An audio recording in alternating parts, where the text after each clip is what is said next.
స్వాగతం. బులెటిన్ ముందుగా హెడ్లైన్స్ చూద్దాం. ముఖ్యమంత్రి నివాసంలో రేవంత్ రెడ్డిని కలిసిన మంత్రి అడ్లూరి లక్ష్మణ్. అడ్లూరి లక్ష్మణ్కి శుభాకాంక్షలు తెలిపిన ముఖ్యమంత్రి.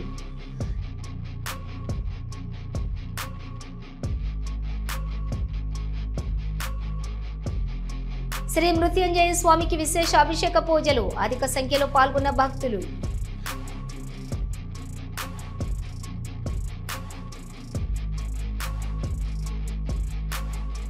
మహిళల రక్షణ కోసం ప్రత్యేక యాప్. 3 నెలల్లో యాప్ అందుబాటులోకి వస్తుందన్న హోంమంత్రి అనిత.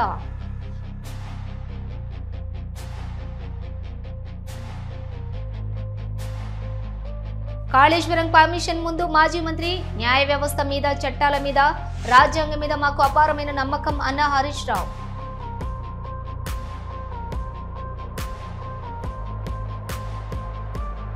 ఐదు 500కు పైగా గోవుల హత్య. ఆగ్రహం వ్యక్తం చేసిన గో సంరక్షణ సమితి, విహెచ్పి, బీజేపీ నాయకులు.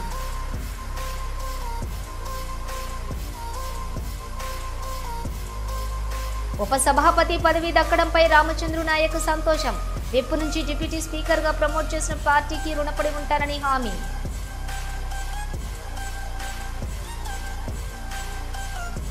వేద మంత్రాలతో పలికించిన సింహగిరి. విశాఖ భక్త జనంతో కోలాహలంగా మారిన సింహాచల క్షేత్రం.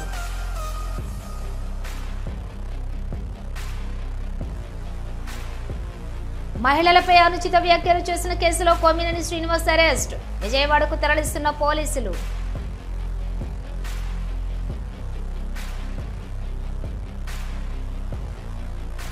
రాష్ట్ర మంత్రి అడ్లూరి లక్ష్మణ్ కుమార్ ముఖ్యమంత్రి నివాసంలో రేవంత్ రెడ్డిని మర్యాదపూర్వకంగా కలిశారు. రాష్ట్ర మంత్రిగా ప్రమాణ స్వీకారం చేసిన నేపథ్యంలో ముఖ్యమంత్రిని జూబ్లీహిల్స్ నివాసంలో మర్యాదపూర్వకంగా కలిశారు. ఈ సందర్భంగా అడ్లూరి లక్ష్మణ్ కి ముఖ్యమంత్రి అభినందనలు తెలియజేశారు. రాష్ట్రంలో మహిళల రక్షణ కోసం ప్రత్యేక యాప్ను అందుబాటులోకి తీసుకురావాలని ఇటీవల ఏపీ హోంమంత్రి వంగలపూడి అనిత అధికారులను ఆదేశించారు. ఈ కార్యక్రమంలో రాష్ట్రంలో మహిళలు, చిన్నారుల రక్షణ తీసుకోవాల్సినటువంటి చర్యలపై ప్రత్యేక దృష్టి పెట్టారు. ఈ క్రమంలో ఏపీ హోంమంత్రి అనిత అస్త్రం యాప్ను ప్రారంభించారు. ఈ యాప్లో ట్రాఫిక్ పూర్తి సమాచారం అందుబాటులో ఉంటుంది. విశాఖ వాసిగా ట్రాఫిక్ కష్టాలు ప్రత్యక్షంగా చూశానని ఆమె తెలిపారు. ఈ తరుణంలో పబ్లిక్ ఫ్రెండ్లీ యాప్ను తేవాలని ఆలోచన చేశామని అన్నారు. టెలిగ్రామ్ నుంచి యాప్ను డౌన్లోడ్ చేసుకోవచ్చు. 3 నెలల్లో యాప్ పూర్తిగా అందుబాటులోకి వస్తుందని హోంమంత్రి అనిత స్పష్టం చేశారు.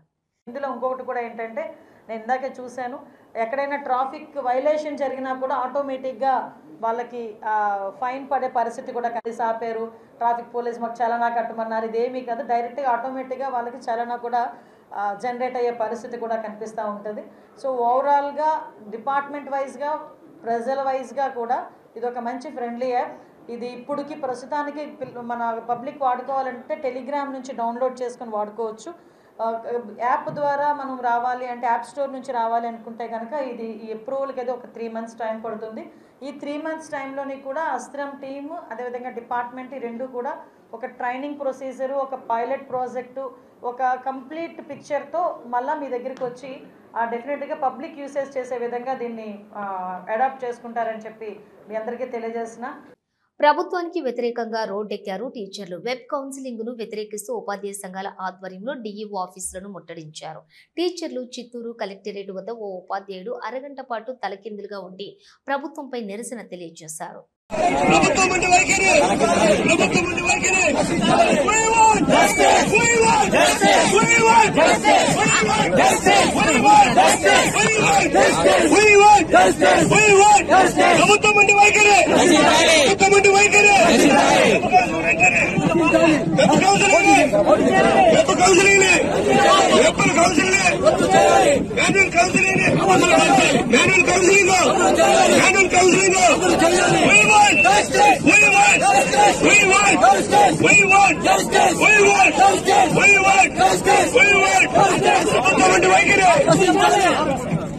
మాజీ మంత్రి హరీష్ రావు సోమవారం నాడు కాళేశ్వరం కమిషన్ ముందు హాజరయ్యారు. అంతకుముందు హరీష్ రావు మాట్లాడుతూ న్యాయ వ్యవస్థ మీద, చట్టాల మీద, రాజ్యాంగం మీద మాకు అపారమైన నమ్మకం బీఆర్ఎస్ పార్టీకి ఉంది. అందుకే కమిషన్ ముందు హాజరవుతున్నాం. కమిషన్ అడిగిన అన్ని ప్రశ్నలకు సమాధానం చెబుతామని అన్నారు. ప్రభుత్వం విద్వేషంతో ఆలోచన చేయకూడదు. రాష్ట్ర ప్రభుత్వం రైతులకు అన్యాయం చేస్తున్నది. రాజకీయాల కోసం తెలంగాణ నీటి హక్కులను కాలరాయొద్దు. అంతిమంగా న్యాయం గెలుస్తుంది. న్యాయం మీద నమ్మకం ఉంది. దైవం మీద నమ్మకం ఉంది. మేము ప్రభుత్వంలో లేము. అందుబాటులో ఉన్న సమాచారం అందిస్తామని అన్నారు.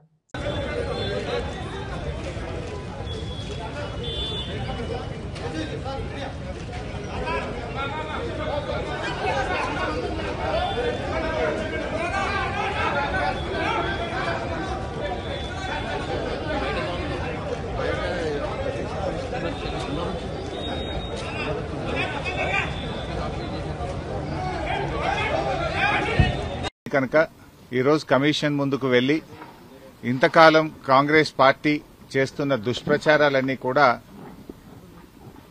వివరించి వాస్తవాలన్నింటినీ కమిషన్కు తెలియజేస్తాం.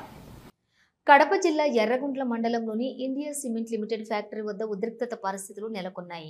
ఇండియా సిమెంట్లోని పనిచేస్తున్న జమ్మలమడుగు ఎమ్మెల్యే ఆదినారాయణ రెడ్డి వర్గీయులు కొందరు తమ సమస్యలు పరిష్కారం కోసం గత 5 రోజులుగా సమ్మెబాట చేపట్టారు. ఈ రోజు తమకు వ్యతిరేకమైన వర్గీయులతో పాటు మేనేజ్మెంట్ స్టాఫ్ ఫ్యాక్టరీలోకి వెళ్లాలని చూడటంతో ఎమ్మెల్యే ఆదినారాయణ రెడ్డి వర్గీయులు అడ్డుకున్నారు. దీంతో ఇరు వర్గాల మధ్య తోపులాట చోటు చేసుకుంది. తమ సమస్యలు పరిష్కారం అయ్యేంత వరకు సిమెంట్ ఫ్యాక్టరీలోకి ఎవరిని లోపలికి పంపించమని ఎమ్మెల్యే ఆదినారాయణ రెడ్డి వర్గీయులు తేల్చి చెప్పారు.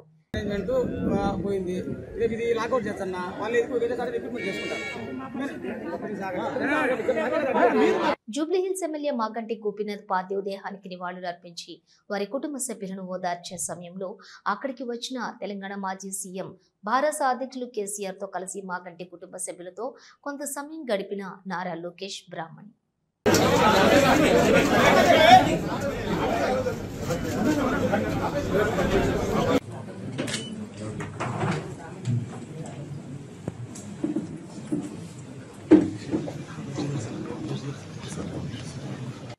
మదనపల్లి ఆరోగ్యవరం కేంద్రంగా 500కు పైగా గోవులను హత్య చేశారని బీజేపీ నేత నారదరెడ్డి ఆరోపించారు. సిటిఎం రోడ్లోని ఆరోగ్యవరం వద్ద ఉండే ఓ కోళ్ల ఫారంలోని ఆదివారం గోవులను వధిస్తూ ఉండగా వెళ్లి అడ్డుకున్నట్లు తెలిపారు. ఇక్కడ వాతావరణం చూస్తే 500కు పైగా గోవులను దారుణంగా హత్య చేశారన్నారు. మనం భారతదేశంలో ఉన్నామా అనే సందేహం. త్వరలో మదనపల్లికి బంగ్లాదేశ్ పరిస్థితి దాపరించనుందని హిందువులు మేల్కోవాలి అన్నారు. అధికారులు పీస్ కమిటీ సమావేశం గోవధ చేరదని, ప్రభుత్వ ఉత్తర్వులు అతిక్రమిస్తే చర్యలు తప్పవని హెచ్చరికలు ఏమయ్యాయని గో సంరక్షణ సమితి విహెచ్పి బీజేపీ నాయకులు ఆగ్రహం వ్యక్తం చేస్తున్నారు.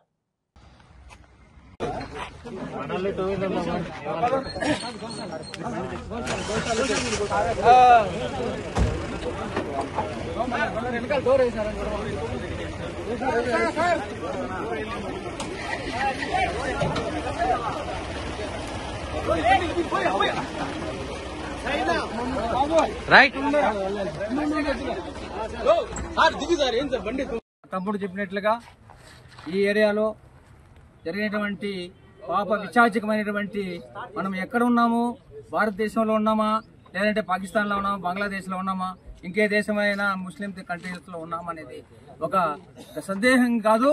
ఒక బ్రదర్ చెప్పినట్లు ఏడ్చుకొని ఎన్ని గోవులు ఎన్ని కన్నీటి వ్యధ అంతా కూడా ఈ ప్రకృతి మీద పడుతుంది. ఇప్పుడు వచ్చే రోగాలు కాకుండా, కరోనా కాకుండా ఇంకే రోగమైనా వస్తుంది డ్యూ టు గోవధ. గోవధ వల్ల ప్రపంచ శాంతి లేకున్నా ఎక్కడ ఉన్నది ఎట్లంటే ప్రపంచ శాంతి లేనటువంటి దేశం ఎక్కడ ఉంది అంటే గోవధ ఎక్కడ ఎక్కువ ఉంది. గోవధ ఎక్కడ ఉందో ప్రపంచ శాంతి లేదు, వాళ్ళకు జీవన విధానం లేదు. మన భారతదేశంలో కూడా 20-30% గోవధ జరిగిపోతామని మనకు కూడా అశాంతి లేకుండా ఇంత అశాంతి లేదు అంటే డ్యూ టు గోవధ. ఈ గోవధను ఆపడానికి హిందువులంతా ఐక్యం కావాలా. నాకెందుకు అంటే నీ ఇంట్లోకి వచ్చి నీ ఇంట్లో ఉండేటువంటి ఆడపడుచులు తీసుకుపోతారు, ఆస్తులు తీసుకుపోతారు. బంగ్లాదేశ్ లో పరిస్థితి ఏమైందో దగ్గర మనకుంది, అంచుల్లో ఉన్నది. హుషారుగా ఉండాలా. తర్వాత ఈ గోవులు చూడండి, తాగడానికి నీళ్లు లేకుండా గడ్డి లేకుండా ఉన్నాయి. తర్వాత 100ల కొద్దీ గోవులు కోయడం జరిగింది. దాదాపు నాకు తెలిసి 500 పశువుల్ని పైన ఈ యొక్క మానపల్లి టౌన్ పరిసర ప్రాంతాల్లో కట్ చేసి కోశారు. ఎంత వ్యధ హిందువులు ఉన్నామా భారతదేశంలో ఉన్నామా అనేటువంటి సందేహం వస్తా ఉంది. హిందువులు ప్రజలకు ముద్రగడ పద్మనాభరెడ్డి లేఖ రాశారు. ఈ మధ్య మా కుటుంబంపై ఓ కుటుంబం దాడి చేస్తున్న సంగతి మీకు తెలుసు. ఆ కుటుంబానికి మాకు చాలా సంవత్సరాల క్రితమే మనస్పర్ధలు వచ్చాయి. 1 సంవత్సరం నుండి పూర్తిగా అన్ని రకాల రాకపోకలు బంద్ అయ్యాయి. వారి జోలికి నేను వెళ్లడం లేదు. అయినా మమ్మలను టార్గెట్ చేస్తున్నారు. కారణం మా చిన్నబ్బాయి గిరిబాబు ఎదుగుదల చూడలేక అసూయతో రగిలిపోతున్నారు. నాకు క్యాన్సర్ వచ్చిందని ఇంట్లో బంధించి చిన్న కొడుకు వారి మామ పట్టించుకోవటం లేదని బాధాకరమైనటువంటి మాటలు అంటున్నారు. ఈ రోజు వైద్యం చేయించుకుని ఆరోగ్యంగా ఉన్నానంటే నా చిన్న కొడుకే 100కు 100%, 100 నుంచి 1000% కారణమని చెబుతున్నాను. రోజు అన్ని సేవలు నాకు చేయకుండా గిరి బయటకు వెళ్ళడు. గతంలో నా భార్యకు తీవ్ర అనారోగ్యం వచ్చినప్పుడు హైదరాబాద్ హాస్పిటల్లో ఆపరేషన్ చేయించుకుని సుమారుగా 15 రోజుల తర్వాత హాస్పిటల్ నుండి విశ్రాంతి కోసం మీ ఇంటికి వస్తే ఇంటి నుండి బయటకు పంపిన సంగతి మీ ఇరువురు మరిచారా అని ప్రశ్నించారు. ఇప్పుడు మీ మాటలు వింటుంటే దెయ్యాలు వేదాలు వల్లించినట్లుంది. నాకు వయసు రీత్యా వచ్చే ఆరోగ్య సమస్యలు తప్ప మరే సమస్యలు లేవు. నేను పార్టీ కార్యక్రమాలకు హాజరవుతున్నాను మరియు నిత్యం నా ఇంటికి వచ్చిన అభిమాన ప్రజలందరితోనూ కలుస్తున్నాను. నన్ను బంధించి ఉంచడం కానీ మానసికంగా హింసించడం కానీ ఎవ్వరి తరం కాదని తెలియజేస్తున్నానని పేర్కొన్నారు. రగిలిపోతున్నారండి అయ్యా, వాళ్ళకి వచ్చే పోయే కాలం ఏంటో తెలియదు. నా కొడుకు రాజకీయంగా పైకొచ్చు తప్ప ఏమన్నా వారు ఏమైనా డబ్బులు అడిగామా, వారు సాయం కోరామా, ఏమీ లేదే. వారి సంబంధం ఏంటని అడుగుతా ఉన్నాను నేను. నాకు క్యాన్సర్ వచ్చిందని నన్ను ఇంట్లో బంధించారని నా చిన్న కొడుకు పట్టించుకోవట్లేదని, మా చిన్న కొడుకు మామయ్య గారు పట్టించుకోవట్లేదని చెప్పేసి తప్పుడు పేలాపన, తప్పుడు సమాచారం ప్రజలకు ఇస్తా ఉన్నారు. తెలంగాణ శాసనసభలో తనకు ఉపసభాపతి పదవి దక్కడంపై రామచంద్రుడు నాయక్ ఆనందం వ్యక్తం చేశారు. ఈ అవకాశం ఇచ్చిన అధిష్టానానికి సీఎం రేవంత్ రెడ్డి, టీపీసీసీ అధ్యక్షులు ఆయన ప్రత్యేక ధన్యవాదాలు తెలిపారు. విప్ నుంచి డిప్యూటీ స్పీకర్ గా ప్రమోట్ చేసిన పార్టీకి రుణపడి ఉంటానని అన్నారు. గిరిజన సామాజిక వర్గానికి న్యాయం చేసిందని భావిస్తున్నానని, పార్టీ గిరిజనుల వెంట ఉన్నానని, ఈ పదవితో నిరూపణ జరిగిందన్నారు. ఈ పదవి గిరిజన జాతికి నన్ను గెలిపించిన డోర్నకల్ మహబూబాబాద్ ప్రజలకి అంకితమని ఆయన చెప్పుకొచ్చారు. భవిష్యత్తులో కాంగ్రెస్ పార్టీ బలోపేతానికి రాహుల్ గాంధీ ప్రధాని అయ్యే వరకు కృషి చేస్తారని రామచంద్రు నాయక్ అన్నారు. సూర్యాపేట పట్టణంలోని ఓ ఆసుపత్రిలో రామచంద్రు నాయక్ ఆయన సతీమణి డాక్టర్లుగా పనిచేస్తూ ఉన్నారు. తెలంగాణ రాష్ట్ర ప్రజలందరికీ పేరు పేరున నమస్కారం. ఈరోజు అధిష్టానం మల్లికార్జున ఖర్గే గారు, భావి భారత ప్రధాని రాహుల్ గాంధీ గారు, రాష్ట్ర ముఖ్యమంత్రి వర్యులు రేవంత్ రెడ్డి గారు, రాష్ట్ర పిసిసి అధ్యక్షులు మహేష్ కుమార్ గౌడ్ గారు, రాష్ట్ర వ్యవహారాల ఇన్ఛార్జ్ మీనాక్షి నటరాజన్ గారి అందరి సమిష్టి నిర్ణయం మేరకు వారందరి ఆశీస్సులతో మరి డిప్యూటీ స్పీకర్ పదవి వరించినందుకు తెలంగాణ వేద మంత్రాలతో పలికించిన సింహగిరి విశాఖ భక్తజనంతో కోలాహలంగా మారింది. దక్షిణ భారతదేశంలోని ప్రముఖ పుణ్యక్షేత్రంగా విరాజిల్లుతున్న సింహాచలం శ్రీ వరాహలక్ష్మి నృసింహస్వామి ఆలయంలో భక్తులు కోలాహలం నెలకొంది. ఆదివారం సింహగిరి భక్తులతోటి శోభాయమానంగా నిలిచింది. భక్తుల హరినామ స్మరణతోటి సింహగిరి పులకరించింది. సింహాద్రినాథుడు జన్మ నక్షత్రం స్వాతి పురస్కరించుకుని ప్రత్యక్షంగా పరోక్షంగా 119 జంటలు స్వామివారి స్వాతి హోమాన్ని వీక్షించారు.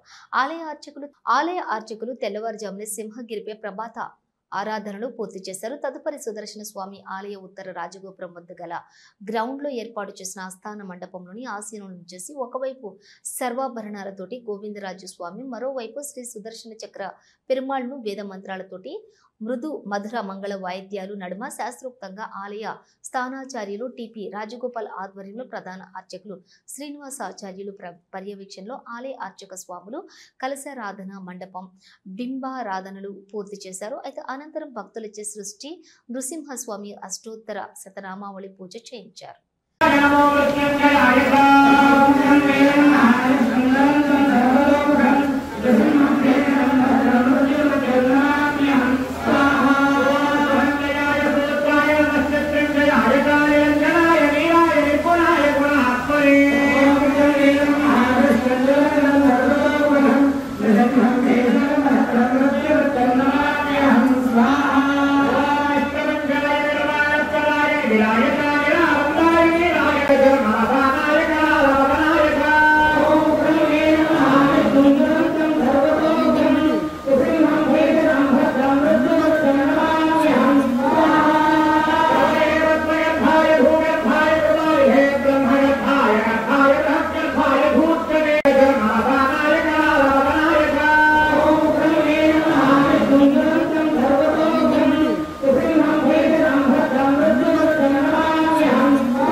కరీంనగర్ నుంచి హైదరాబాద్కు సోమవారం తెల్లవారుజామున బస్సులో లేక ప్రయాణికులు ఇక్కట్లు పాలయ్యారు.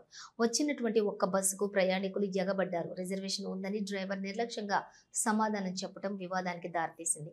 డ్రైవర్కు ప్రయాణికుల మధ్య వాగ్వాదం చెలరేగింది. దాంతో ఘర్షణ వాతావరణం తలపించింది.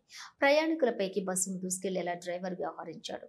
డ్రైవర్ తీరు పట్ల ప్రయాణికులు ఆందోళన వ్యక్తం చేశారు. ఎక్కడికి పోవాలమ్మా మీరు?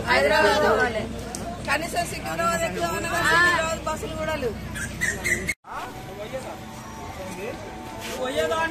చేంజ్ చేసుకోవాలి.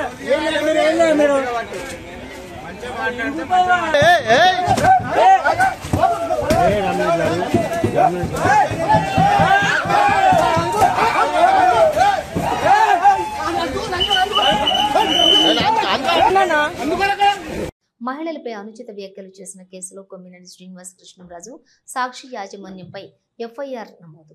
79-196, 353, 299, 356, 61, BNS 67, ITA 2008 అలాగే SC/ST POA యాక్ట్ సెక్షన్ల కింద కేసు నమోదు.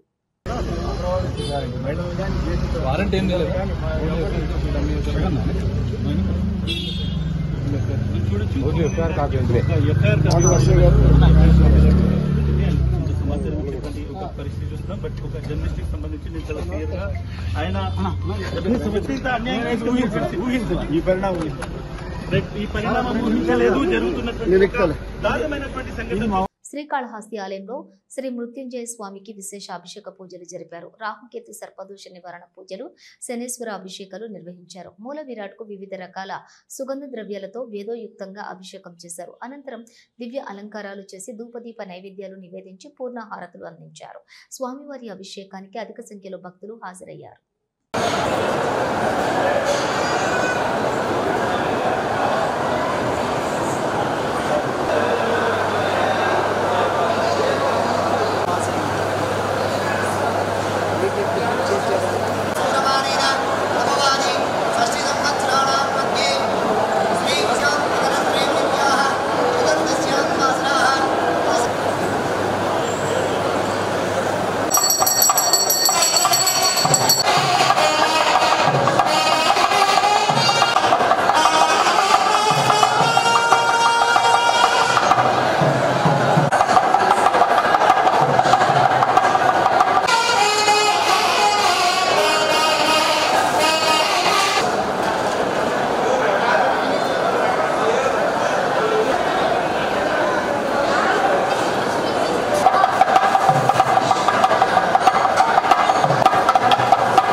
ఇవి బులెటిన్ విశేషాలు. మరో బులెటిన్తో మళ్ళీ కలుద్దాం. అంతవరకు చూస్తూనే ఉండండి న్యూస్.